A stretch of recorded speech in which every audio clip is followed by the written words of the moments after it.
লোক দেখানো বিষয় নয়। বাংলাদেশের সব মানুষ রাজনীতি করে না রে ভাই, সবাই দল করে না। সাধারণ মানুষ ভোট দিবে আগামী 12ই ফেব্রুয়ারি।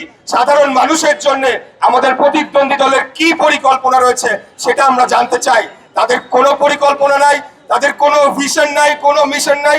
দেশকে তারা কোথায় দেখতে চায় সেটা নিয়ে তাদের কোনো ধরনের দীর্ঘমেয়াদী পরিকল্পনা উপস্থাপন করে নাই। আমরা সুস্পষ্টভাবে বলেছি, আগামী দিনে এই বাংলাদেশকে একটা বাসযোগ্য নগরী হিসেবে গড়ে তুলতে চাই।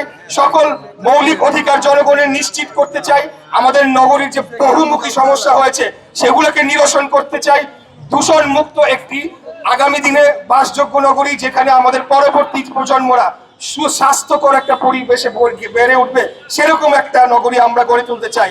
এর পাশাপাশি আগামী 25 থেকে 50 বছরে বাংলাদেশ যাতে এই দক্ষিণ পূর্ব এশিয়ার অন্যতম শক্তিশালী রাষ্ট্র হিসেবে গড়ে তুলতে পারি, সেটার ভিত্তি আমরা রচনা করতে চাই। আসলে আমাদের প্রতিদ্বন্দ্বীরা তো বাংলাদেশই চাই নাই, বাংলাদেশ শক্তিশালী তো অনেক। তাই আমি সর্বশেষ বলবো, কারোর কথা শোনার দরকার নাই, কে কি বললো শোনার দরকার নাই। আপনারা আগামী 12ই ফেব্রুয়ারি, আমি আজকে আপনাদের সামনে একটা দাবি নিয়ে এসেছি, একটা আবদার নিয়ে এসেছি।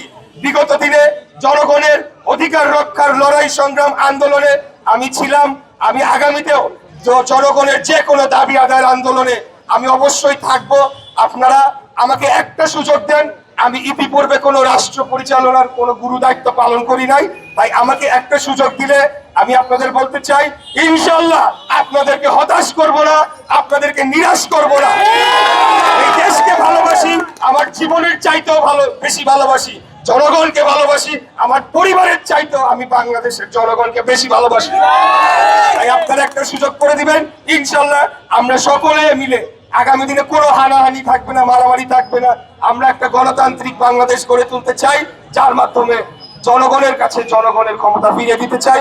এই বলে আজকে আমি আবারও আপনাদেরকে ধন্যবাদ এবং কৃতজ্ঞতা জানিয়ে আমার বক্তব্য শেষ করছি।